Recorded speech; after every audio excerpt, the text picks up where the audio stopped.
No one could have predicted how an 8-year-old child could bring 40-year-old men to their knees. Issuing death sentences during Queen Seraphina's reign was child's play, literally.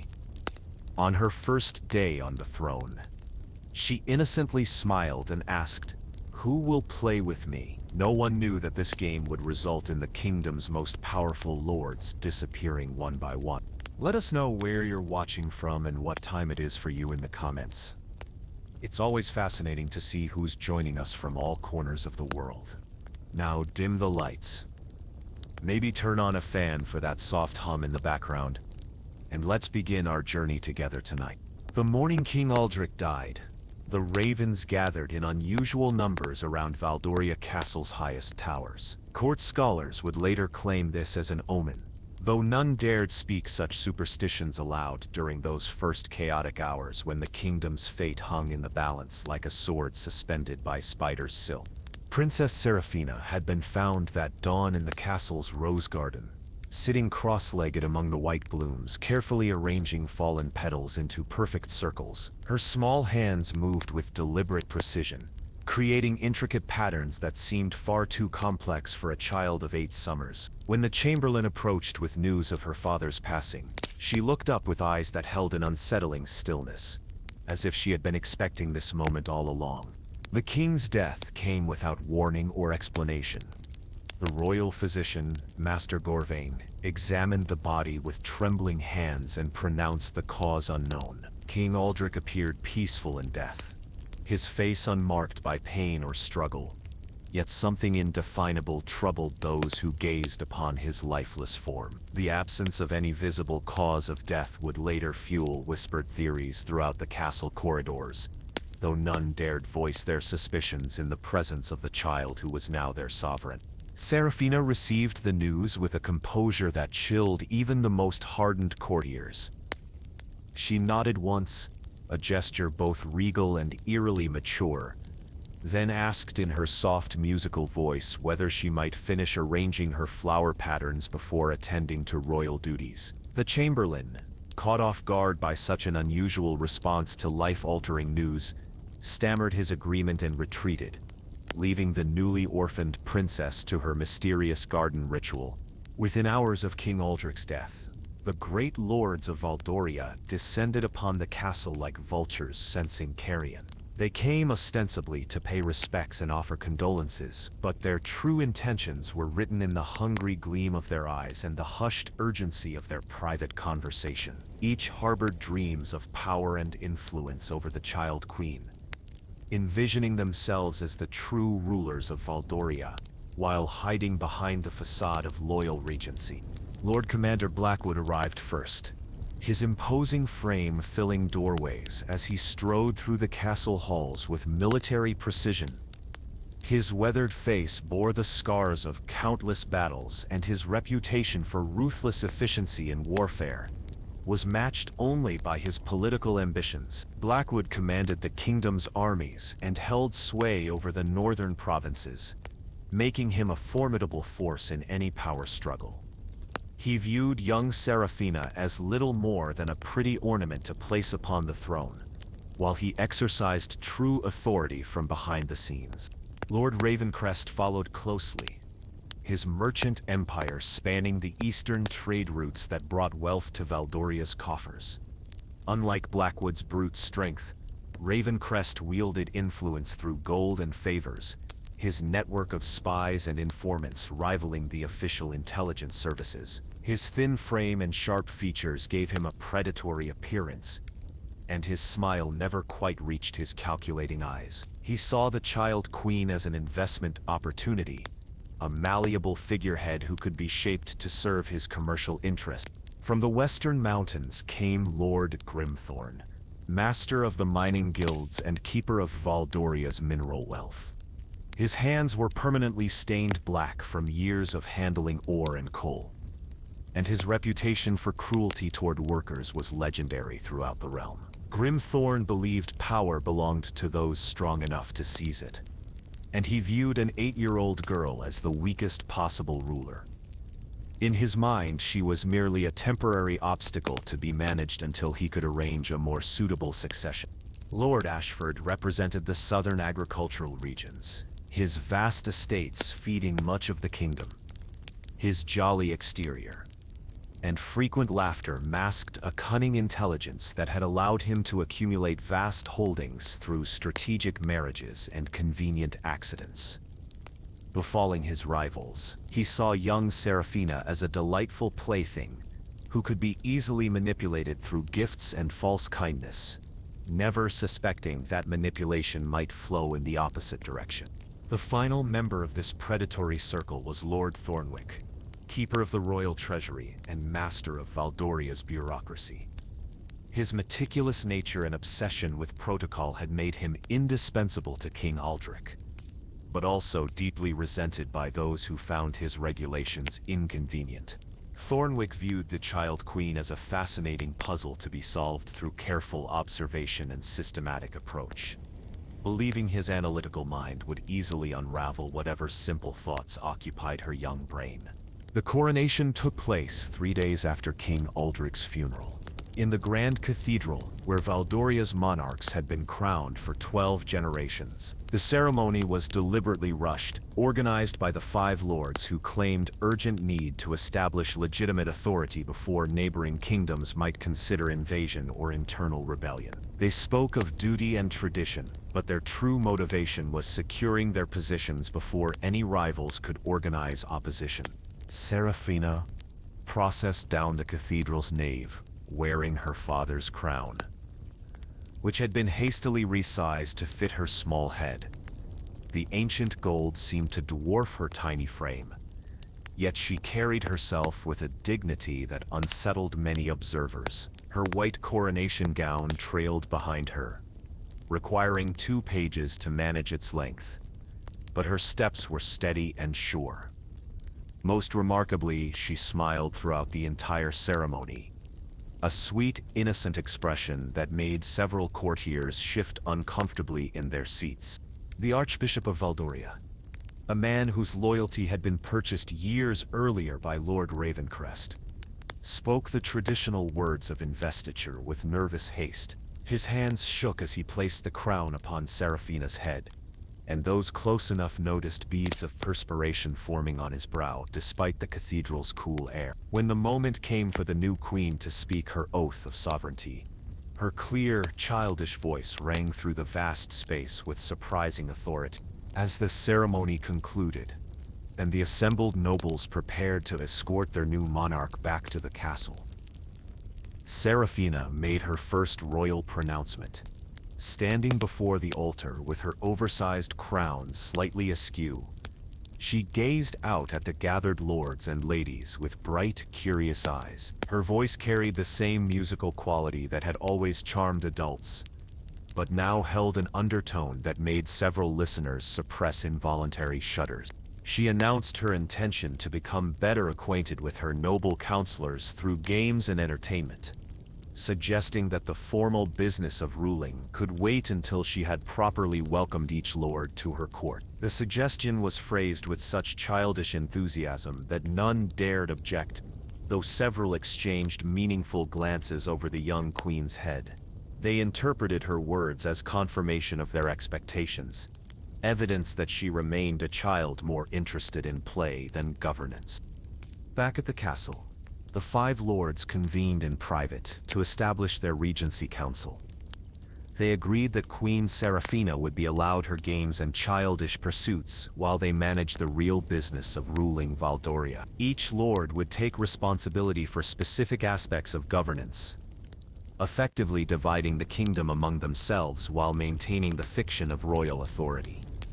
They congratulated themselves on their smooth assumption of power and began making plans to consolidate their position. None of them noticed that their conversations were being observed. Hidden passages honeycombed Valdoria Castle, secret routes known to generations of royal children who had used them for games and adventures. Seraphina had discovered these pathways years earlier and had spent countless hours exploring their extent. Now, as the newly crowned queen, she used this knowledge to listen to her supposed protectors planning their usurpation of her authority. What the lords also failed to recognize was the transformation that had occurred within their young monarch. The innocent child who had played in gardens and charmed visitors with sweet songs had evolved into something far more complex and dangerous. The crown she wore was not merely decorative, it represented power she intended to wield fully. The games she proposed were not innocent entertainment but carefully planned exercises in dominance and control. As night fell over Valdoria Castle following the coronation day, Queen Seraphina sat in her newly inherited royal chambers, surrounded by toys and dolls that had been hastily gathered to make the imposing space more suitable for a child. She arranged her playthings with the same methodical precision she had shown with the flower petals in the garden, creating patterns and groupings that followed some internal logic known only to herself. The five lords retired to their respective quarters, each confident in their ability to manage the situation and secure their desired outcome. They had no conception that they had entered a game where the rules were known only to their opponent, where victory and defeat would be measured not in political advantage but in survival itself. The crown of innocence that adorned their queen's head was about to reveal its true nature, and the castle that had seemed so familiar would soon become a maze of terror from which there might be no escape. In the darkness of her chamber, Queen Seraphina smiled to herself as she positioned her dolls for tomorrow's activities. The game was about to begin, and she intended to play by her own rules. The five lords who thought themselves her masters would soon discover that controlling a child queen was far more dangerous than they had ever imagined. Their first lesson would begin at dawn, though none of them suspected they were about to become students in a curriculum of power, manipulation, and ultimately death itself. The morning after her coronation, Queen Seraphina woke before dawn and spent an hour arranging her dolls in a precise circle around her bed. Each porcelain figure was positioned to face inward, their painted eyes seeming to watch her as she dressed in a simple white gown that made her appear even younger than her 8 years. The nursemaids who attended her noticed that she hummed softly while she worked, a melody none of them recognized but which somehow made them feel deeply uneasy. Lord Blackwood was the first to answer the Queen's invitation to join her for morning games. He arrived at the royal chambers expecting to find typical childish entertainment. Perhaps dolls' tea parties or simple word games that would allow him to begin his subtle manipulation of the young monarch. Instead, he found Seraphina waiting in the castle's great throne room, which had been mysteriously rearranged overnight. 5 ornate chairs had been positioned in a circle around the ancient throne of Valdoria. Each chair bore a small placard with a lord's name written in careful, childish script. The throne room's usual formal arrangement had been completely altered, with tapestries moved to create shadowy alcoves and the great windows partially covered to dim the natural light. The effect was both playful and ominous, transforming the seat of royal power into something resembling a child's elaborate playhouse. Queen Seraphina sat upon her father's throne, her small frame dwarfed by its massive proportions. Yet she radiated an authority that made Lord Blackwood pause at the chamber's entrance. She wore her crown slightly tilted, giving her an endearingly impish appearance, but her eyes held a focus that seemed far too intense for someone so young. When she smiled and gestured for him to approach, Blackwood felt an inexplicable chill despite the room's warmth. The game she proposed was delightfully simple, or so it seemed at first explanation. Musical thrones, she called it, similar to the children's game of musical chairs, but adapted for the dignity of noble lords. The 5 chairs would be reduced to 4, then 3, and so on, with participants required to find seating when the court musicians stopped playing. The twist that made Seraphina clap her hands with apparent glee was that the eliminated player would be required to perform a special task chosen by the queen herself. As the other lords arrived throughout the morning, each was welcomed with the same innocent enthusiasm and brief explanation of the day's entertainment. Lord Ravencrest arrived with a collection of expensive gifts for the young queen, expecting to curry favor through generosity. Lord Grimthorne brought samples of precious metals from his mines, confident that displays of wealth would impress a child. Lord Ashford carried baskets of the finest fruits from his estates, while Lord Thornwick appeared with carefully prepared documents he hoped to have signed during quieter moments. All 5 lords gathered around the circle of chairs, their initial amusement at participating in such childish games gradually giving way to competitive instincts.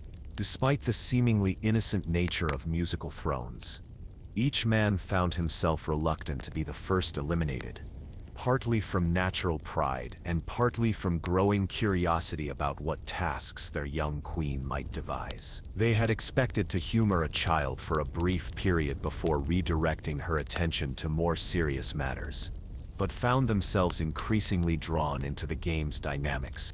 The court musicians, normally reserved for formal ceremonies and state occasions, had been instructed to play a medley of lively tunes with unpredictable stops. Queen Seraphina conducted them with animated gestures from her throne, occasionally calling out encouragement to the circling lords, or commenting on their technique. Her childish laughter filled the throne room, creating an atmosphere that might have been festive if not for the underlying tension that seemed to emanate from the watching servants and guards.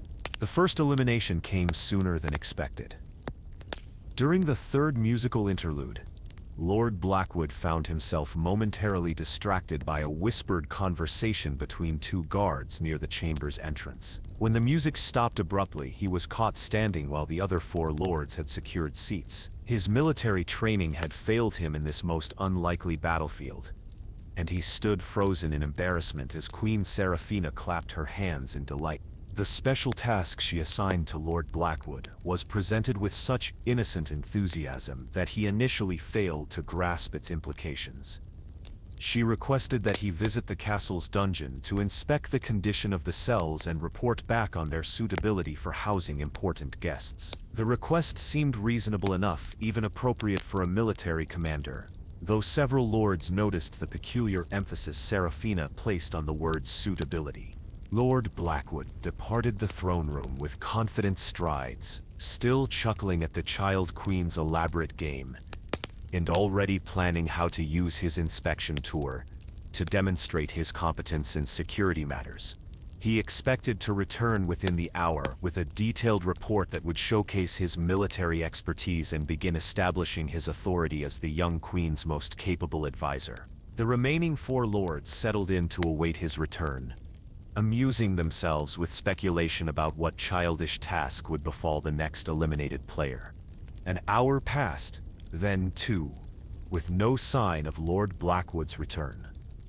Queen Seraphina showed no concern at his extended absence, instead engaging the remaining lords in pleasant conversation about their respective domains and interests. She displayed a surprising knowledge of political and economic matters, asking questions that revealed an understanding far beyond her years. Her inquiries about military deployments, trade routes, and administrative procedures impressed even Lord Thornwick, who began to reconsider his assessment of the child's capabilities. When afternoon arrived without any word from Lord Blackwood, Lord Ravencrest volunteered to investigate the delay. Queen Seraphina graciously agreed to this suggestion, though she insisted the game should continue with 4 participants, rather than waiting for the missing lord's return. She explained with childish logic that Lord Blackwood was clearly too occupied with his important inspection duties to rejoin their entertainment, and it would be inconsiderate to delay the others' enjoyment. The second round of musical thrones proceeded with heightened tension, though none of the remaining lords could articulate exactly why they felt increasingly uncomfortable. The throne room seemed to have grown darker, despite the unchanged lighting, and the servants who normally moved freely through the space had mysteriously vanished. Only the Queen's personal guards remained visible, standing motionless in the shadowy alcoves like statues carved from stone.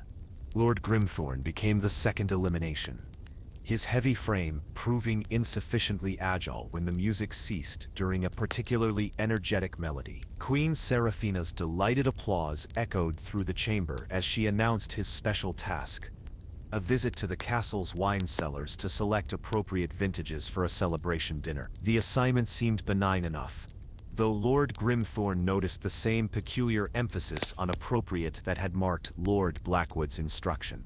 As Grimthorne departed, the three remaining lords began to sense that something had shifted in the game's atmosphere.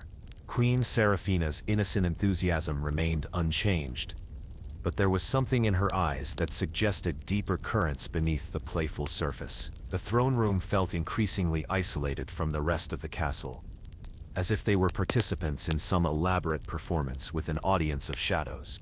The third round eliminated Lord Ashford, whose usual jovial confidence had begun to show cracks as the afternoon wore on without any word from the previous participants. His assigned task was inspection of the castle's kitchen facilities, with particular attention to storage areas and preparation spaces. Queen Seraphina's explanation that she was planning special meals for her loyal lords was delivered with such sweet sincerity that Ashford managed a nervous smile before departing. Only Lord Ravencrest and Lord Thornwick remained as evening approached. The throne room had grown genuinely dim now, with servants arriving to light candles and torches that cast dancing shadows across the walls. Queen Seraphina appeared entirely comfortable in this transformed space, her small figure seemingly at home among the flickering lights and lengthening shadows. She suggested they pause the game for a light supper, assuring her remaining guests that their departed companions would surely return soon to share the meal. The supper that arrived was surprisingly elaborate, featuring dishes that seemed far too sophisticated for a child's tastes. Queen Seraphina ate with delicate precision, maintaining polite conversation about trivial court matters while her two remaining guests found themselves increasingly unable to concentrate on either food or small talk. The absence of the other three lords had become impossible to ignore, yet neither Ravencrest nor Thornwick felt comfortable directly questioning their young hostess about their colleagues' extended tasks.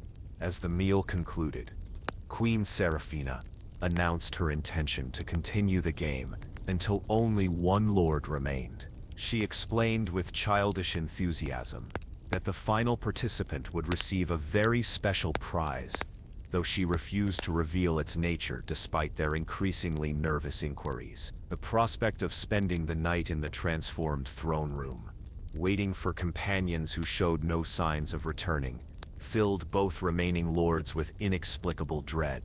The fourth round of musical thrones felt more like a death march than a children's game. The court musicians played with mechanical precision, their faces expressionless as they produced melodies that seemed designed to jangle already strained nerves. When the music stopped, Lord Ravencrest found himself standing alone while Lord Thornwick occupied the single remaining chair beside the Queen's throne. Queen Seraphina's assignment for Lord Ravencrest was delivered with the same innocent smile that had marked all previous tasks. She requested that he visit the castle's highest tower to check on the ravens that had been gathering there since her father's death. The birds needed feeding, she explained, and she was curious about their unusual behavior. As Ravencrest departed on this final elimination task, he glanced back to see the child queen and Lord Thornwick sitting in their chairs like figures in a tableau, surrounded by shadows and flickering candlelight. Lord Thornwick now found himself alone with Queen Seraphina in the vast throne room. The candles had burned lower, creating pools of light, separated by areas of deep shadow. The silence stretched between them, broken only by the distant sound of wind through the castle's corridors and the soft rustle of the Queen's gown as she shifted in her oversized throne. When she finally spoke, her voice carried the same musical quality that had charmed listeners throughout the day, but now held undertones that made Thornwick's skin crawl. She congratulated him on winning her game and promised that his prize would be revealed very soon. All he needed to do was wait patiently while she made the necessary preparations. The night was still young, she assured him, and there would be plenty of time for his reward. As midnight approached, Lord Thornwick sat alone in his chair beside the empty throne, surrounded by guttering candles and deepening shadows. Queen Seraphina had excused herself to arrange his prize, leaving him to contemplate the day's events and the disturbing absence of his four colleagues. The throne room had become a place of whispers and shadows, where children's games took on sinister meanings and innocent laughter echoed with implications of things far darker than mere entertainment. The game was ending, but Lord Thornwick was beginning to understand that for Queen Seraphina, this had been merely the opening move in a much larger and more dangerous contest. The crown of innocence she wore concealed a mind that had already begun to reshape the rules of power within Valdoria Castle, and the lords who had thought themselves her masters were discovering that they had become pieces in a game where the stakes were far higher than they had ever imagined. Lord Thornwick never saw his prize.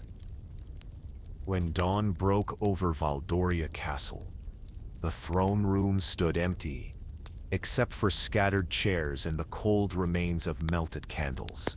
The servants who arrived to clean the chamber found no trace of the final lord, only a child's drawing left upon the seat of the throne.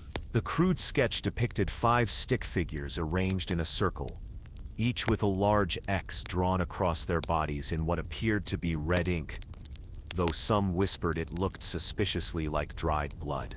Queen Seraphina emerged from her chambers that morning, wearing a pale blue dress adorned with tiny silver bells that chimed softly as she walked. Her demeanor remained as cheerful and innocent as ever, though the castle staff noticed she had developed a habit of humming melodies that seemed hauntingly familiar yet impossible to place. When questioned about the previous day's events and the absence of the 5 lords, she tilted her head with genuine seeming confusion and asked if perhaps they had returned to their estates to attend to urgent business. The search for the missing lords began immediately, though it was conducted with the discretion appropriate to protecting the young queen from distressing news. Castle guards explored every corridor, chamber, and hidden passage they could locate, while riders were dispatched to the lords' respective holdings to inquire about their possible return. The investigations yielded nothing but increasingly worried servants and a growing sense of unease that seemed to permeate the very stones of Valdoria Castle. Queen Seraphina showed no concern about the missing lords, instead expressing excitement about her plans for the day's entertainment. She had decided, she announced to her remaining courtiers, to present a special puppet show in the castle's Great Hall. The performance would feature handcrafted marionettes and an original story of her own creation, designed to delight audiences of all ages. Her enthusiasm for this project was so infectious that several courtiers found themselves volunteering to assist with preparations, despite their growing anxiety about recent events. The Great Hall was transformed throughout the morning. Under the Queen's careful supervision, a miniature stage was constructed using furniture and fabric, complete with painted backdrops depicting a castle remarkably similar to Valdoria itself. The seating arrangement followed the same circular pattern that had characterized the previous day's throne room, though now cushioned benches replaced the formal chairs. Most remarkably, Queen Seraphina had somehow acquired a collection of intricately crafted marionettes that bore an unsettling resemblance to the missing lords. The puppets were works of extraordinary artistry, each capturing not only the physical appearance of their subjects, but somehow their essential character as well. The Lord Blackwood marionette wore miniature armor and carried a tiny sword, its wooden features carved to reflect the military commander's stern demeanor. The Lord Ravencrest puppet was dressed in fine merchant's clothing, with gold thread details, while the others were similarly equipped with appropriate costumes and accessories. The craftsmanship was so detailed that several observers felt uncomfortable looking at them directly. When asked about the puppet's creation, Queen Seraphina explained with childish pride that she had been working on them for months as a surprise for her father, though she had never found the appropriate occasion to present them during King Aldrich's lifetime. Now, she declared, seemed the perfect time to debut her artistic efforts and provide entertainment for her court during these troubled times. The explanation was delivered with such innocent sincerity that none dared question the remarkable speed with which the puppets had appeared. As afternoon approached, The remaining members of the court gathered in the Great Hall to witness their young queen's puppet show. The audience was noticeably smaller than usual, with many servants and lesser nobles having found urgent business elsewhere in the castle or beyond its walls. Those who remained sat on the arranged benches with forced smiles and nervous energy, uncertain what to expect from a performance created by an 8-year-old mind. Queen Seraphina took her position behind the puppet stage with evident delight, her small hands grasping the marionette strings with surprising dexterity. She had insisted on performing the show entirely alone, rejecting offers of assistance from more experienced entertainers. The story she had created, she explained, was very special and required her personal touch to achieve the proper effect. As the makeshift curtains parted, her musical voice began narrating a tale that would haunt its listeners for years to come. The puppet show began innocently enough, with the 5 Lord Marionettes gathering in a miniature throne room to discuss affairs of state. The dialogue was surprisingly sophisticated for a child's creation, capturing each lord's distinctive speech patterns and mannerisms with uncanny accuracy. The audience found themselves drawn into the performance despite their reservations, impressed by both the technical skill of the puppetry and the clever characterizations. As the story progressed, however, the tone began to shift in subtle but disturbing ways. The puppet lords became increasingly argumentative and scheming, their conversations revealing dark ambitions and cruel intentions toward their young queen. Queen Seraphina's narration took on a more serious quality as she described how the lords planned to divide the kingdom among themselves, treating their monarch as nothing more than a decorative figurehead to be manipulated and eventually discarded. The audience shifted uncomfortably as the puppet show's plot developed, recognizing uncomfortable parallels to recent events. The marionette lords discussed their regency council with the same words and phrases that had been overheard in private conversations throughout the castle. Several courtiers exchanged worried glances, wondering how an 8-year-old child could have acquired such detailed knowledge of political machinations that had supposedly been conducted in secret. The climax of the puppet show arrived with shocking suddenness.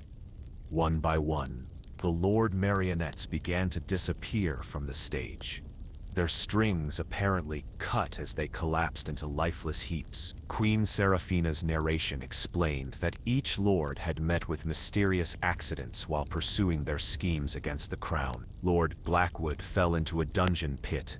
Lord Grimthorne was crushed by falling wine casks. Lord Ashford was consumed by kitchen fires. Lord Ravencrest was pecked to death by ravens.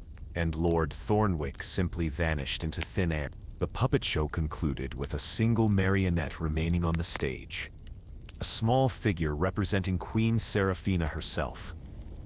The puppet queen danced alone among the fallen lords, her strings manipulated with such skill that she seemed almost alive. Queen Seraphina's voice rose in a triumphant song about the importance of loyalty and the fate of those who would betray their rightful sovereign. The final image was of the puppet queen standing atop a pile of her defeated enemies, crown gleaming in the stage light. The audience sat in stunned silence as the makeshift curtains closed, and Queen Seraphina emerged from behind her puppet stage. Her face glowed with the satisfaction of an artist who had successfully shared her vision with an appreciative audience. She curtsied gracefully and asked if her guests had enjoyed the performance, her tone suggesting she genuinely expected praise for her creative efforts. The courtiers managed weak applause, uncertain how to respond to what they had witnessed.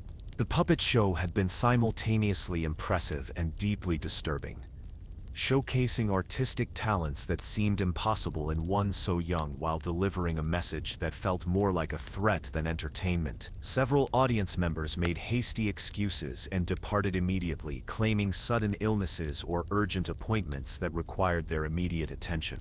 As the great hall emptied, Queen Seraphina carefully collected her marionettes and arranged them in a wooden box she had apparently prepared for this purpose. She handled each puppet with tender care, speaking to them in soft whispers as if they were living companions rather than carved wood and fabric. The Lord Blackwood marionette received a gentle pat on its tiny head, while the Lord Ravencrest puppet was tucked carefully beneath a miniature blanket. The remaining courtiers watched this post-performance ritual with growing unease. There was something profoundly unsettling about the way their young queen interacted with the puppets, treating them as beloved friends rather than artistic creations. Her whispered conversations with the marionettes suggested a level of imagination that bordered on delusion, or perhaps something even more disturbing than mere childish fantasy. That evening, Queen Seraphina requested that her puppet collection be moved to her private chambers, along with the miniature stage and all associated equipment. She explained that she had grown quite attached to her marionettes and wanted them nearby for companionship during the long castle nights. The servants who fulfilled this request reported that she had arranged the puppets around her bed in the same circular pattern she used for her dolls, creating an audience of wooden figures that seemed to watch over her sleep. The castle's atmosphere grew increasingly oppressive as night fell. Servants reported strange sounds echoing through the corridors, whispers and soft laughter that seemed to come from empty rooms. The guards found themselves jumping at shadows and inventing excuses to avoid certain areas of the castle, particularly the sections that had been visited by the missing lords during their assigned tasks. Even the most rational minds began to suspect that Valdoria Castle had become host to something far more sinister than a child's overactive imagination. In her chambers, Queen Seraphina lay surrounded by her puppet collection, the marionettes positioned so their painted eyes gazed down at her small form. She continued her habit of humming unfamiliar melodies, though now the songs seemed to follow patterns that matched the puppet show's narrative structure. Occasionally, she would reach out to adjust a puppet's position or whisper something to one of the wooden figures, treating them as confidants in whatever plans occupied her young mind. The puppet show had been more than entertainment.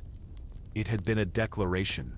Queen Seraphina had announced to her court that she was fully aware of the political games being played around her, and that she possessed both the knowledge and the will to counter any threats to her authority. The marionettes served as more than artistic creations. They were trophies, symbols of her victory over those who had underestimated her capabilities. As midnight approached, the Queen's whispered conversations with her puppets took on a different quality. She spoke of new games and fresh entertainment, of courtiers who might enjoy participating in future performances. Her voice carried the same innocent enthusiasm that had characterized her previous announcements, but now held undertones that suggested the puppet show had been merely the opening act in a much larger and more elaborate production. The wooden figures arranged around her bed seemed to nod in agreement with her plans, their painted faces bearing expressions that shifted subtly in the flickering candlelight. Whether this was mere trick of shadow and flame, or something more substantial, was a question that none of the castle's remaining inhabitants dared to contemplate too closely. What was clear was that Queen Seraphina's artistic talents extended far beyond simple puppetry, encompassing skills that would reshape the very nature of entertainment within Valdoria Castle. The reign of the Child Queen had begun in earnest, and her court was beginning to understand that the games she favored were far more complex and dangerous than any traditional royal entertainment. The puppet show had ended, but the performance it represented was just beginning, with stakes that extended far beyond mere artistic appreciation, into realms where the difference between puppet and puppeteer might prove to be a matter of life and death. The morning after the puppet show, Queen Seraphina announced her intention to explore the castle's hidden passages more thoroughly. She had always been fascinated, she explained to her dwindling court, by the secret corridors and forgotten chambers that honeycombed Valdoria's ancient walls. Today seemed perfect for a grand game of hide and seek, one that would allow her to share these mysterious spaces with her remaining courtiers and servants. The game's rules were delightfully simple, as Queen Seraphina explained them with her characteristic innocent enthusiasm. She would count to 100, while her participants found hiding places throughout the castle. The last person discovered would receive a special reward, while those found earlier would be assigned helpful tasks to keep them occupied until the game concluded. The prospect of extended exploration through dusty passages and forgotten rooms appealed to the child queen's sense of adventure. What remained of the court listened to these instructions with barely concealed anxiety. The puppet show had left an indelible impression on those who witnessed it, and the continued absence of the five lords created an atmosphere of dread that even Queen Seraphina's cheerful demeanor could not dispel. Several courtiers attempted to excuse themselves from participation, claiming pressing duties or sudden illnesses, but the young queen's disappointed expression proved surprisingly effective at securing reluctant cooperation. Among those gathered for the morning's entertainment was Sir Garrett the Younger, a knight recently returned from diplomatic missions to neighboring kingdoms. His absence during the previous day's events had spared him from witnessing the elimination of the five lords, leaving him somewhat puzzled by the castle's transformed atmosphere, but not yet fully aware of the dangers that had emerged. His youthful confidence and military training made him feel well equipped to handle whatever childish games the queen might devise. Also present was Lady Morwen, the castle's head seamstress and one of the few female courtiers holds significant responsibility within the royal household. Her sharp intelligence and practical nature had earned her the respect of previous monarchs, and she maintained a cautious but protective attitude toward the child queen. Unlike the male lords who had attempted to manipulate Seraphina, Lady Morwen genuinely cared for the girl's welfare, though she was beginning to suspect that traditional notions of protection might be inadequate for this particular royal charge. Master Aldwin, the castle's elderly librarian, completed the group of participants.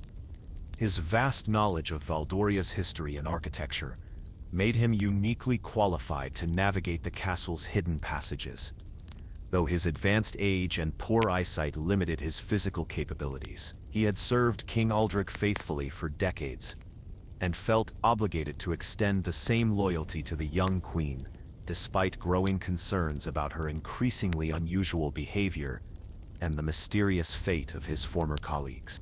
Queen Seraphina positioned herself in the castle's central courtyard, closing her eyes and beginning her count with exaggerated ceremony. Her voice echoed off the stone walls as she called out each number, occasionally pausing to giggle or make comments about how excited she was to discover where everyone would hide. The participants scattered in different directions, each seeking concealment in whatever location seemed most secure and comfortable for an extended period of hiding. Sir Garrett chose the castle's armory, reasoning that his familiarity with weapons and military equipment would allow him to blend naturally into the environment. He positioned himself behind a rack of ancient pikes, confident that his dark clothing would provide adequate camouflage among the shadows cast by the medieval weapons. The location offered multiple escape routes and clear sight lines, satisfying his tactical instincts while accommodating the game's requirements. Lady Morwen selected the castle's sewing rooms, where her professional familiarity with every corner and cabinet provided numerous concealment options. She settled behind a large tapestry loom, its wooden frame creating a natural blind that would conceal her from casual observation while allowing her to monitor the room's entrances. Her choice reflected both practical considerations and a desire to remain close to areas where she might be genuinely useful if the game took an unexpected turn. Master Aldwin, drawing upon his intimate knowledge of the castle's construction, chose a location within the library itself, behind a false wall that concealed historical documents dating back centuries. He found a narrow chamber originally designed to protect valuable manuscripts during times of siege. The space was cramped and poorly ventilated, but its existence was known to very few people, making discovery extremely unlikely. As Queen Seraphina's counting approached 100, an eerie silence settled over Valdoria Castle. The usual bustle of daily activities had been suspended for the game, leaving the ancient structure feeling more like a tomb than a living royal residence. When the young queen finally called out, "Ready or not, here I come," her voice seemed to echo from every corridor and chamber, creating the unsettling impression that she was somehow present everywhere at once. The search began, with methodical precision that seemed remarkable for an 8-year-old child. Queen Seraphina moved through the castle with obvious familiarity, checking locations that most adults would never have considered. Her small size allowed her to explore spaces too cramped for grown men, while her knowledge of the hidden passages provided access to areas that had been forgotten by all but the most dedicated historians. Sir Garrett was discovered first, much to his surprise and chagrin. Queen Seraphina appeared in the armory with such sudden silence that he barely had time to register her presence before she was pointing directly at his hiding place. Her delighted laughter at his startled expression seemed genuine enough, though there was something in her eyes that suggested she had known his location from the very beginning of the search. The task assigned to Sir Garrett was presented as a special honor befitting his military expertise. Queen Seraphina requested that he conduct a thorough inspection of the castle's outer defenses, paying particular attention to potential weaknesses that might be exploited by hostile forces. She expressed concern about the possibility of invasion during these uncertain times, and trusted his professional judgment to identify any necessary improvements to their security arrangements. Sir Garrett accepted this assignment with enthusiasm, pleased to be given meaningful work that utilized his skills and training.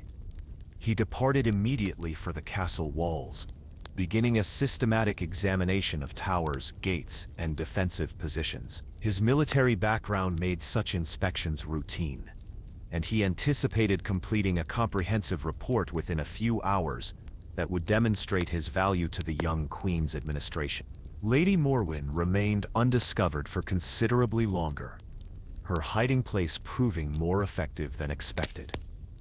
Queen Seraphina searched the sewing rooms with apparent thoroughness, but somehow failed to notice the concealed figure behind the tapestry loom. Hours passed before the young queen returned with renewed determination, this time approaching the area with an almost supernatural awareness of exactly where to look. When discovery finally came, Lady Morwen was struck by the intensity of the child queen's gaze. There was something profoundly unsettling about being the focus of such concentrated attention from someone so young, yet possessing eyes that seemed to hold knowledge far beyond her years. Queen Seraphina's expression of triumph at finding her quarry was mixed with something that might have been disappointment, as if the game's outcome had been predetermined and was therefore less satisfying than anticipated. The task assigned to Lady Morwen involved preparation of special garments for upcoming royal ceremonies. Queen Seraphina explained that she had been planning elaborate celebrations to mark various occasions and needed appropriate costumes created for the participants. The designs she described were unusually specific and detailed, incorporating elements that seemed more appropriate for theatrical performances than traditional court functions. Lady Morwen accepted her assignment with professional interest, though she found some of the requested designs puzzling and impractical. The costumes seemed designed more for dramatic effect than comfort or functionality, with emphasis on bold colors and exaggerated features that would make the wearers easily identifiable even from great distances. Nevertheless, she began work immediately, using her considerable skills to interpret the young queen's creative vision. Master Aldwin proved the most challenging quarry, his knowledge of the castle's hidden spaces serving him well in evading detection. Queen Seraphina searched for him throughout the afternoon and into the evening, her initial playful enthusiasm gradually giving way to a more focused determination. The game had become a serious contest of wills, with the elderly librarian's lifetime of castle exploration pitted against the young queen's intimate familiarity with its secret passages. The search took on an almost ritualistic quality as night fell over Valdoria Castle. Queen Seraphina moved through corridors and chambers with candle in hand, calling out encouragement to her hidden quarry, while systematically eliminating possible hiding places. Her voice echoed through the darkness with increasing persistence, creating an atmosphere that felt more like a hunt than a children's game. When Master Aldwin was finally discovered in his manuscript chamber, The confrontation felt charged with significance beyond the simple conclusion of hide and seek. Queen Seraphina stood in the narrow doorway holding her candle, its flickering light casting dancing shadows across both their faces. The elderly librarian emerged from his cramped hiding place with obvious reluctance, sensing that his discovery marked the end of more than just the evening's entertainment. The task assigned to Master Aldwin was presented with the same innocent enthusiasm that had characterized all of Queen Seraphina's previous requests. She wished him to research the castle's historical records for information about past monarchs who had faced similar challenges to her own. Specifically, she was interested in learning about previous child rulers and the methods they had used to maintain authority over older, more experienced advisors. Master Aldwin accepted this scholarly assignment with professional interest, though he found the research parameters oddly specific and somewhat disturbing in their implications. The young queen's request suggested a level of historical awareness and strategic thinking that seemed impossible in someone her age. Yet her earnest expression left no doubt about her serious intent to learn from past examples. As the game concluded and the participants dispersed to their assigned tasks, Queen Seraphina retired to her chambers with evident satisfaction. The evening's entertainment had provided her with valuable information about the castle's remaining inhabitants while simultaneously occupying them with activities that would keep them busy and separated. The game of hide and seek had been far more than simple amusement. It had been a tactical exercise in control and manipulation. In her private chambers, Queen Seraphina sat surrounded by her collection of dolls and puppets, all arranged in their familiar circular pattern. She spoke to them in whispered tones about the day's events, sharing her observations and plans with the wooden figures as if they were trusted advisors capable of offering counsel and support. The conversations seemed to follow established patterns, suggesting that these consultations had become a regular part of her nightly routine. The three participants in the hide-and-seek game had been dispersed to different areas of the castle, each occupied with tasks that would prevent them from communicating with one another or coordinating any potential resistance to the young queen's authority. Sir Garrett remained on the walls, conducting his security inspection with military thoroughness. Lady Morwyn worked in her sewing rooms, creating the elaborate costumes specified by royal commission. Master Aldwin studied historical documents in the library, researching precedents for child monarchs who had successfully maintained power. None of them were aware that their individual tasks had been designed to serve a larger purpose beyond their apparent objectives. Queen Seraphina's assignments were carefully coordinated elements in a comprehensive strategy that would soon reveal its true scope and intent. The game of hide-and-seek had been merely the latest movement in a complex composition that was building toward a crescendo that would reshape the very nature of royal entertainment within Valdoria Castle. As midnight approached, Queen Seraphina continued her whispered consultations with her collection of dolls and puppets. Her plans were taking shape with increasing clarity and sophistication, incorporating lessons learned from recent experiences, while building toward objectives that extended far beyond simple amusement or even political control. The child queen was discovering that power held its own pleasures, and that the games she created could serve purposes far more significant than mere entertainment. The castle fell into an uneasy silence as its inhabitants settled into their assigned activities, unaware that they had become players in a game whose rules were known only to their young sovereign. The hide-and-seek was over, but the seeking would continue, with stakes that none of the participants fully understood and consequences that would soon make themselves apparent in ways that would challenge every assumption about the nature of royal authority and the limits of childhood innocence. Queen Seraphina woke before dawn with an unusual level of excitement, her small hands already busy arranging and rearranging the dolls that surrounded her bed. Today would be special, she announced to her porcelain companions, because she had decided to host an elaborate tea party in the castle's rose garden. The event would serve multiple purposes, celebrating her recent birthday, honoring her loyal courtiers, and introducing some delightful new entertainment that she had been planning for weeks. The servants who attended the young queen's morning routine noticed an intensity in her preparations that seemed to transcend typical childish enthusiasm. She insisted on wearing her finest white dress, the one reserved for the most formal court occasions, and requested that her hair be arranged in elaborate braids adorned with tiny silver bells. Most remarkably, she had prepared a detailed list of specific requirements for the tea party's setup, including exact placement of furniture, particular types of refreshments, and precise timing for each element of the entertainment. The rose garden had been transformed overnight under Queen Seraphina's careful supervision. A collection of small tables and chairs had been arranged in her characteristic circular pattern, each place setting featuring delicate porcelain cups and plates that had belonged to her late mother.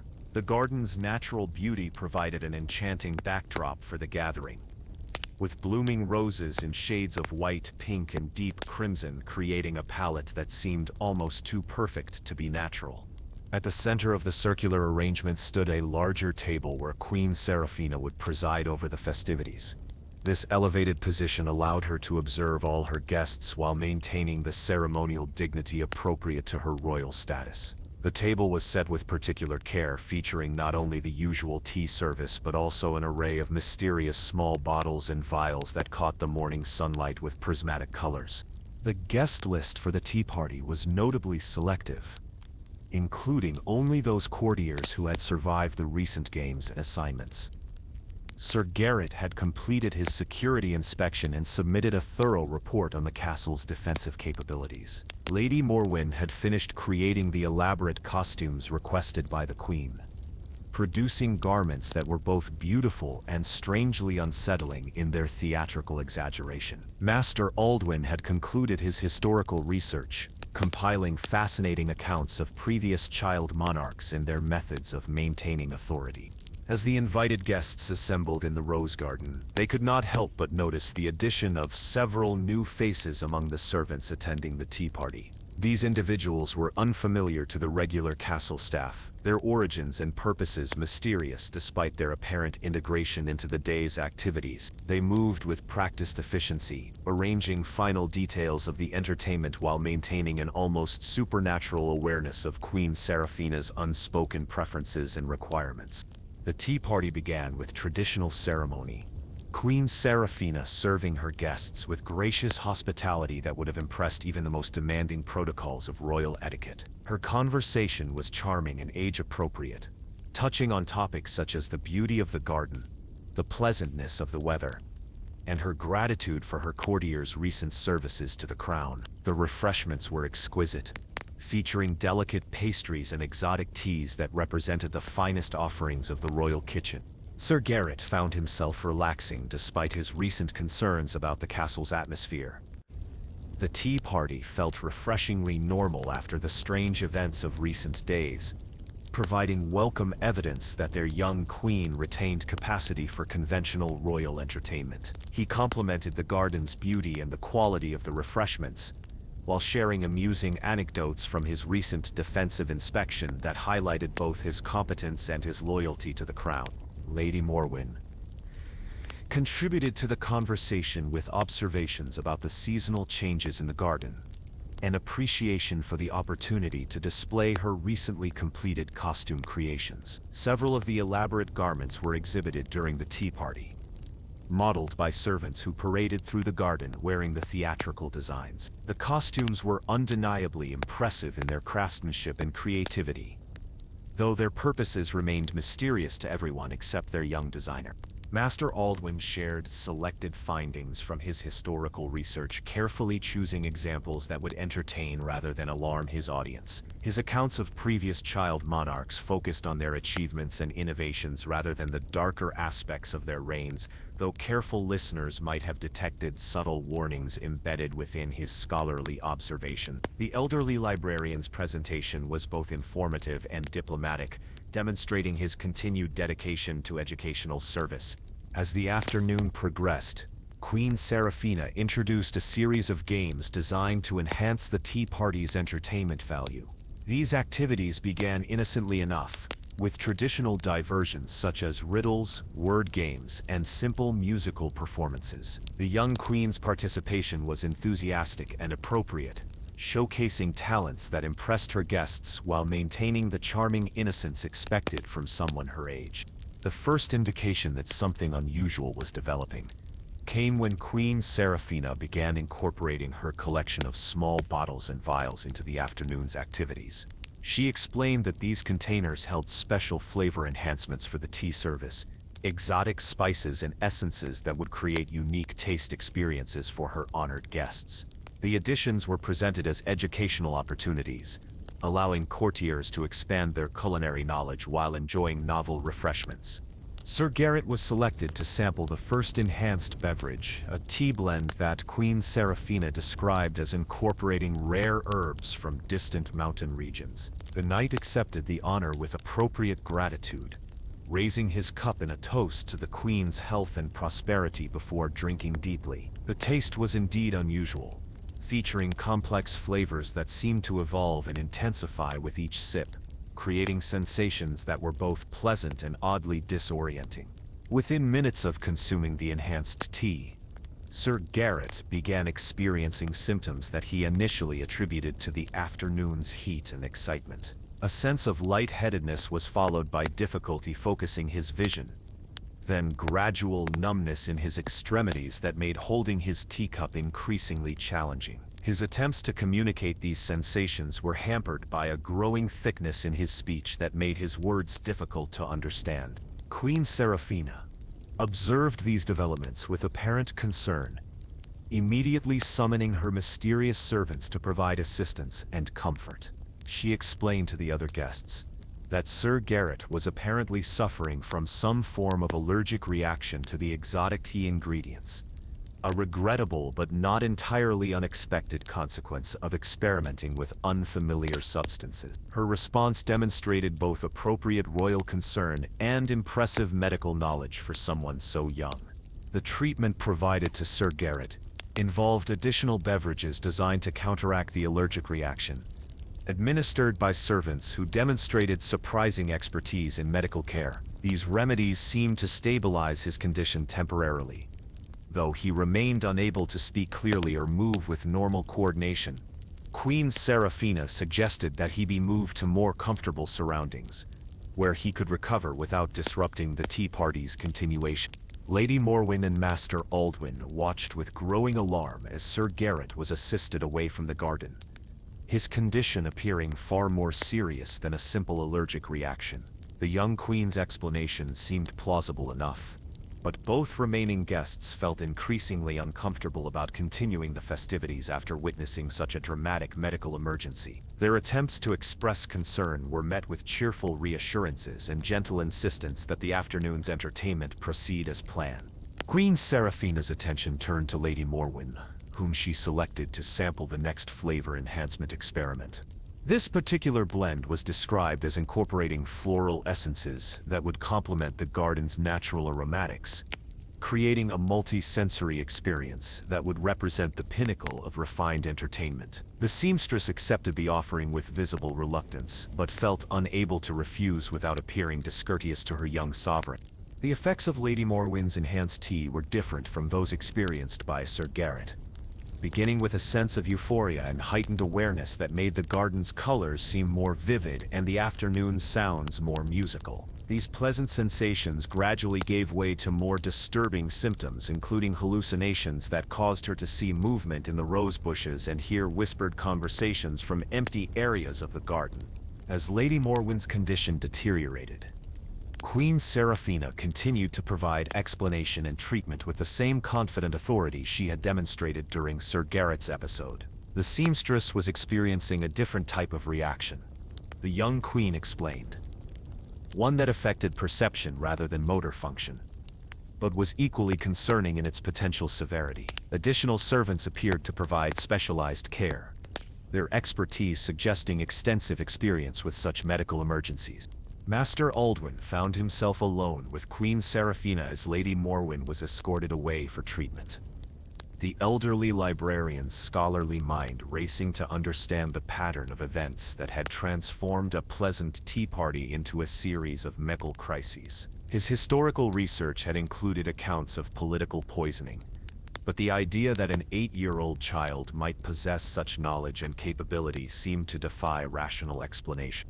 The final enhanced tea blend was presented to Master Aldwin with particular ceremony, Queen Seraphina, explaining that this version incorporated rare manuscript, preservatives that would appeal to someone with his professional interests. The irony was not lost on the elderly librarian, who understood that he was being offered a choice between potential poisoning and certain offense to royal dignity. His decision to accept the beverage reflected both scholarly curiosity and resignation to circumstances beyond his control. Master Aldwin's reaction to the enhanced tea was the most severe yet, beginning with intense abdominal pain that doubled him over in his chair. The symptoms progressed rapidly through stages of nausea, disorientation, and finally a peculiar paralysis that left him conscious but unable to move or speak effectively. Throughout his ordeal, Queen Seraphina maintained her concerned attention while directing the servant's medical response with remarkable precision and authority. As the sun began to set over the rose garden, Queen Seraphina sat alone at her tea table, surrounded by empty chairs and abandoned place settings. The afternoon's entertainment had concluded more dramatically than anyone might have anticipated. But the young queen appeared entirely satisfied with the results. She hummed softly to herself while arranging the remaining pastries and collecting the special bottles and vials that had provided such interesting flavor enhancements. The mysterious servants who had attended the tea party worked efficiently to clear away the evidence of the day's activities, their movements coordinated with the same supernatural precision that had characterized their earlier service. The rose garden was restored to its natural beauty within hours, leaving no trace of the elaborate celebration except for the lingering fragrance of exotic spices and the memory of conversations that would never be completed. Queen Seraphina returned to her chambers that evening with evident contentment, her collection of dolls and puppets arranged to welcome her with their painted smiles and glassy stares. She reported to them in whispered detail about the tea party's success, describing each guest's reaction to their special refreshments, and expressing satisfaction with the educational value of the afternoon's experiments. The wooden figures seemed to nod approvingly at her accounts, their positions shifting slightly in the candlelight, as if acknowledging their sovereign's growing expertise. The castle's atmosphere that night was one of profound silence, broken only by the distant sounds of servants attending to their mysterious duties in locations throughout the ancient structure. The rose garden remained empty under the starlight, its beauty unmarred by any evidence of the day's dramatic events. Only the roses themselves seemed to have been affected, their blooms appearing somehow deeper and richer in color, as if nourished by substances that had enhanced more than just the afternoon's refreshments. Queen Seraphina's tea party had been a remarkable success by any measure she cared to apply, demonstrating her growing sophistication in the arts of hospitality and entertainment, while providing valuable opportunities for continued education in subjects that would serve her well in future royal duties. The games were becoming more complex and the stakes more significant, but the fundamental principles remained the same. Power belonged to those clever enough to seize it, and strong enough to maintain it, regardless of age or apparent innocence.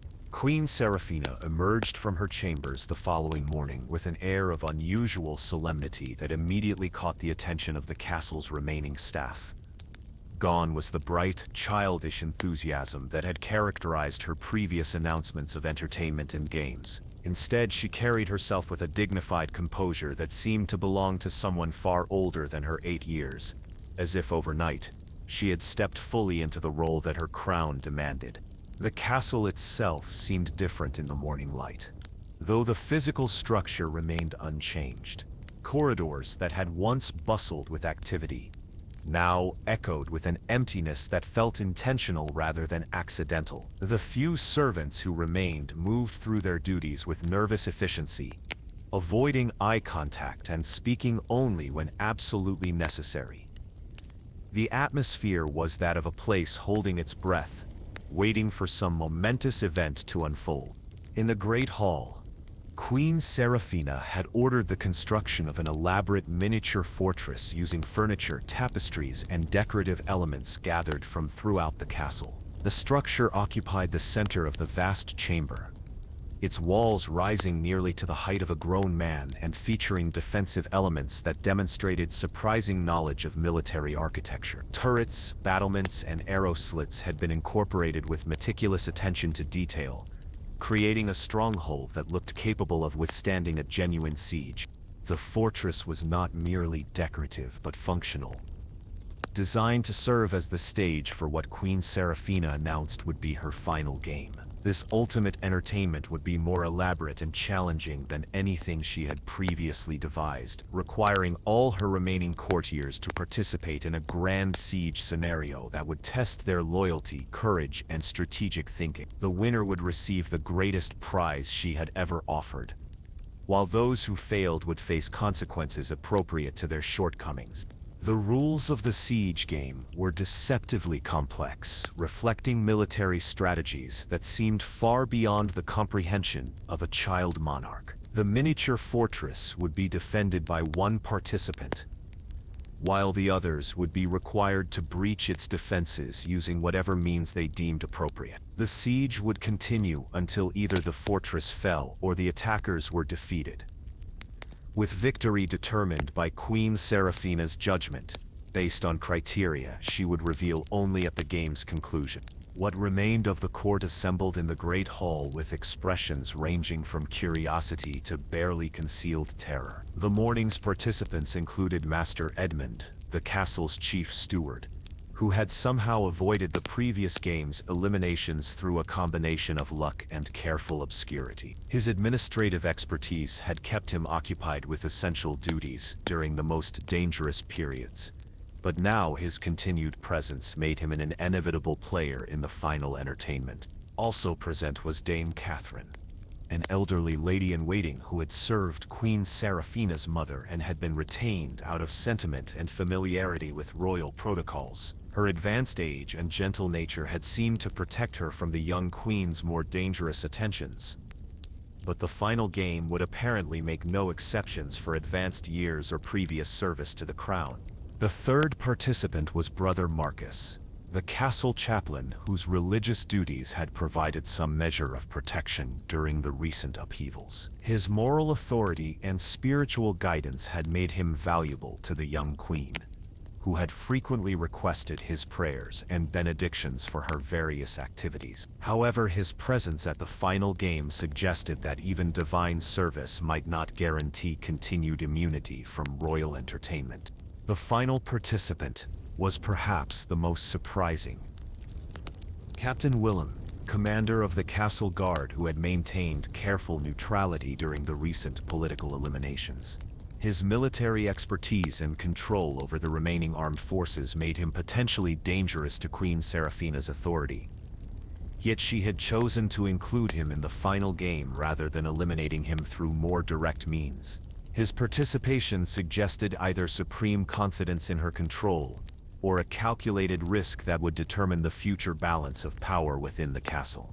Queen Seraphina explained that the fortress's defender would be chosen through a preliminary contest, with the honor going to whoever demonstrated the greatest understanding of military strategy and defensive principles. The test involved answering questions about siege warfare, castle design, and tactical decision-making that seemed to require expertise far beyond what most courtiers possessed. The questions themselves revealed the young queen's remarkable knowledge of military history and strategic thinking. Captain Willem emerged as the obvious choice for Fortress Defender, his professional background providing clear advantages in the preliminary contest. However, his selection seemed predetermined rather than competitive, as if Queen Seraphina had always intended for him to occupy the defensive position while the others were assigned attacking roles. The arrangement placed the castle's military commander in opposition to civilians whose combat capabilities were negligible at best. The siege began with elaborate ceremony. Queen Seraphina, acting as both game master and supreme judge of all strategic decisions. She had positioned herself on a throne-like chair, elevated above the miniature battlefield, providing clear observation of all participants while maintaining appropriate royal dignity. Her commentary on the unfolding action demonstrated tactical knowledge that impressed even Captain Willem, who found himself genuinely challenged by the sophisticated defensive requirements she had incorporated into the fortress design. Master Edmund, Dame Catherine, and Brother Marcus approached their attacking roles with varying degrees of enthusiasm and competence. The steward attempted to apply administrative logic to military problems, organizing systematic approaches to the fortress's weak points with methodical precision. The elderly lady-in-waiting seemed confused by the game's requirements, but gamely participated in whatever capacity her limited understanding allowed. The chaplain brought moral reasoning to tactical challenges, seeking solutions that minimized conflict while achieving strategic objectives. As the siege progressed through its initial phases, the participants gradually realized that Queen Seraphina's game involved more than symbolic warfare. The miniature fortress was equipped with functional defensive mechanisms, including miniature catapults that launched small projectiles and trapdoors that could capture unwary attackers. The weapons were sized for the scaled battlefield, but possessed enough force to cause genuine discomfort or minor injury to anyone who approached without proper caution. Captain Willem defended his position with professional competence, utilizing the fortress's defensive features while adapting to the unique challenges posed by its miniature scale. His military training served him well in predicting the attacker's strategies and positioning his defenses accordingly. However, he began to suspect that the game's true purpose extended beyond simple entertainment or even tactical education, particularly as he observed the increasing intensity in Queen Seraphina's supervision of the proceedings. The attackers' initial assaults were repelled with relative ease, their civilian backgrounds proving inadequate for the sophisticated military challenges they faced. Master Edmund's methodical approaches were predictable and easily countered. Dame Catherine's gentle nature made her reluctant to press attacks with necessary vigor. Brother Marcus's moral constraints prevented him from utilizing tactics that might cause harm even in a simulated context. Their failures seemed to frustrate Queen Seraphina, who provided increasingly detailed suggestions for more aggressive strategies. As afternoon wore on, the siege game took on a more serious character. Queen Seraphina introduced additional rules and complications that raised the stakes beyond mere entertainment. The attackers were informed that failure to breach the fortress would result in punishment assignments that would separate them from the castle community indefinitely. The defender was warned that allowing his position to be overrun would demonstrate incompetence, requiring immediate replacement in his military role. The pressure of these enhanced consequences began to affect all participants' behavior. Master Edmund abandoned his methodical approach in favor of desperate gambles that left him vulnerable to the fortress's defensive measures. Dame Catherine became increasingly agitated as she struggled to understand the evolving requirements and her own role in meeting them. Brother Marcus found his moral principles in conflict with the game's demand for aggressive action against a fellow courtier. Captain Willem maintained his professional composure while growing increasingly concerned about the game's trajectory and implications. His military experience included actual siege warfare, and he recognized that the miniature version being played out contained elements that could easily escalate beyond symbolic conflict. The defensive mechanisms were becoming more sophisticated as the game progressed, suggesting modifications that Queen Seraphina had prepared in advance. The breakthrough came when Master Edmund, driven by desperation and fatigue, attempted a direct assault on the fortress's main gate using techniques suggested by Queen Seraphina's increasingly specific tactical advice. His approach triggered a defensive mechanism that had not been revealed previously, resulting in his capture within a cage-like structure that emerged from beneath the fortress floor. The trap was sophisticated enough to secure him effectively while allowing continued observation of the ongoing siege. Dame Catherine's elimination followed shortly after. her confusion about the game's requirements leading her into a similar trap designed to exploit her particular weaknesses and limitations. Her capture was accomplished with mechanisms that seemed specifically calibrated to her physical capabilities and behavioral patterns, suggesting that Queen Seraphina had been studying each participant's characteristics in preparation for this final confrontation.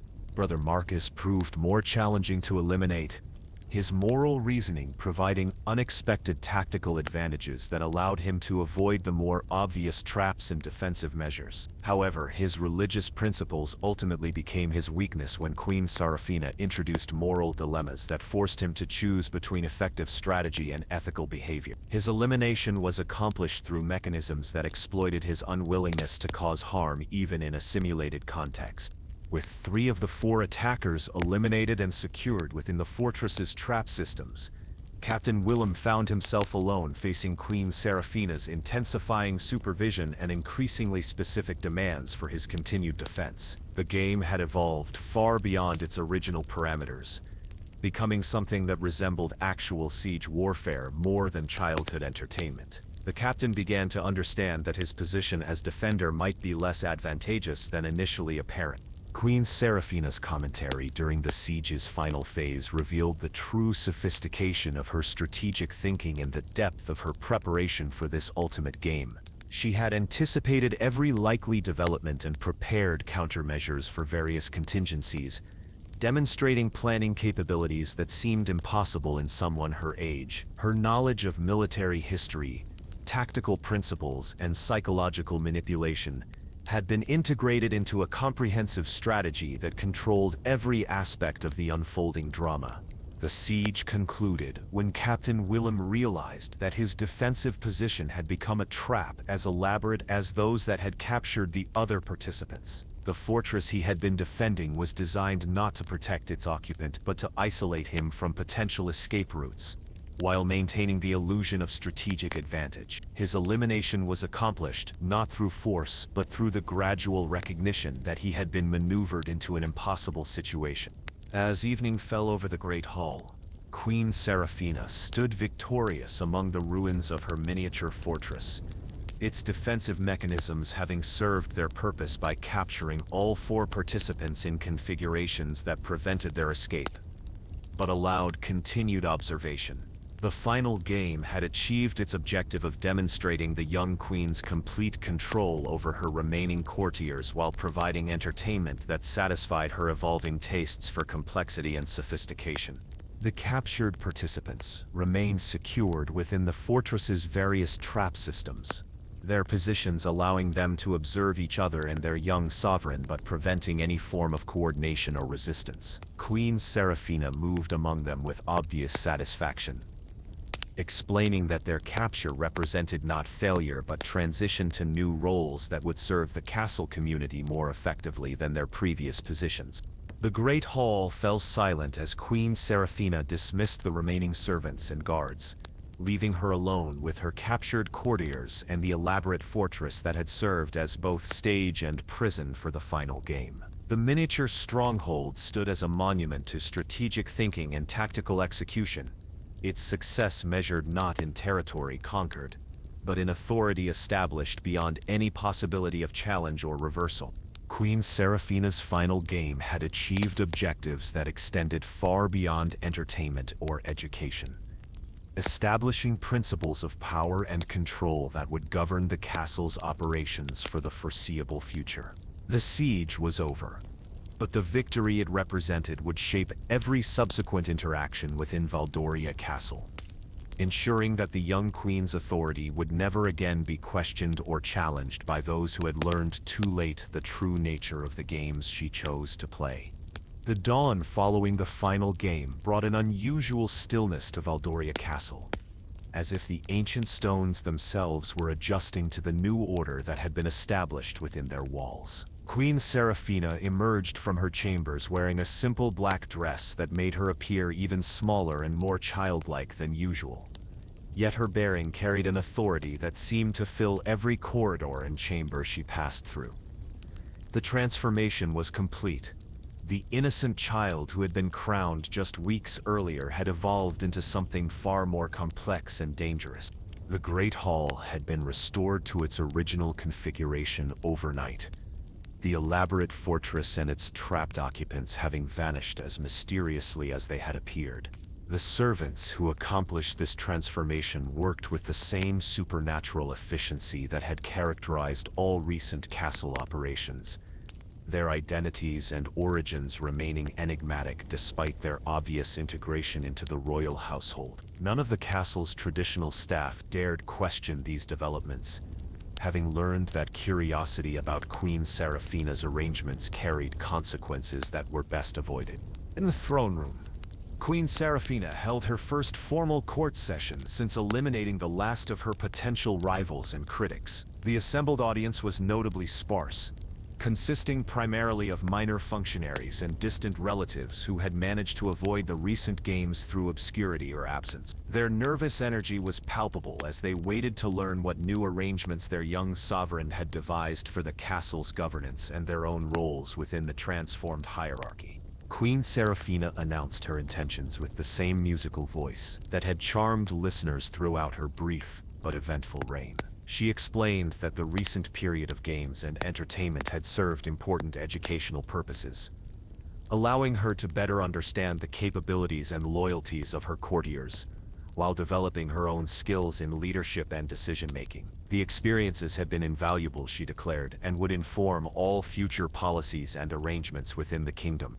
The new order she described reflected sophisticated understanding of power dynamics and administrative efficiency that seemed impossible in someone so young.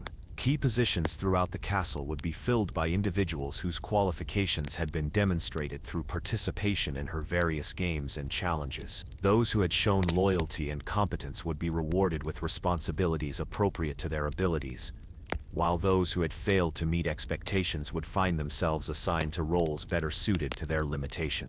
The fate of the eliminated courtiers and lords was addressed with characteristic directness that left no room for misunderstanding or false hope. Queen Seraphina explained that these individuals had chosen to participate in games whose rules and consequences had been clearly established from the beginning. Their elimination represented not punishment but natural selection, ensuring that only the most capable and loyal individuals would be retained in positions of significance within the royal administration. Master Edmund, Dame Catherine, Brother Marcus, and Captain Willem would be continuing their service to the crown in new capacities that would utilize their skills while ensuring their complete dedication to royal objectives. Their previous failures had demonstrated the need for more direct supervision and clearer guidelines, arrangements that would benefit both the individuals involved and the kingdom as a whole. The specific nature of these new roles would be revealed as circumstances required, but their commitment to continued service was not subject to negotiation. The 5 great lords who had been eliminated during the earlier games would be memorialized through permanent installations within the castle, their contributions to the kingdom's development preserved for future generations to study and appreciate. Queen Seraphina had commissioned special monuments that would capture their essential characteristics while serving practical functions within the royal household. These memorials would remind all observers of the importance of loyalty and the consequences of attempting to manipulate royal authority. New appointments to replace the eliminated officials were announced with ceremony that emphasized both continuity and transformation. The positions would be filled by individuals whose qualifications included not only technical competence but also demonstrated understanding of Queen Seraphina's vision for the kingdom's future development. These appointees had proven their worth through various means, though the specific nature of their testing and selection remained mysterious to outside observers. The castle's daily operations would continue under revised protocols that reflected lessons learned during the recent period of adjustment and reorganization. Security arrangements had been enhanced to ensure that future challenges to royal authority would be identified and addressed before they could develop into serious threats. The educational and entertainment programs that had proven so valuable would be expanded and systematized, creating ongoing opportunities for courtiers to demonstrate their loyalty and competence. Queen Seraphina's plans for the kingdom's broader development were outlined with strategic vision that impressed even the most experienced administrators. Among her remaining courtiers, trade relationships with neighboring kingdoms would be renegotiated to reflect Valdoria's enhanced stability and the crown's strengthened authority. Diplomatic initiatives would emphasize the kingdom's commitment to peace and prosperity, while making clear that any threats to royal sovereignty would be met with decisive response. The agricultural and industrial development programs announced by the young queen demonstrated remarkable understanding of economic principles and resource management. Mining operations would be expanded under new leadership that had proven its competence through rigorous testing.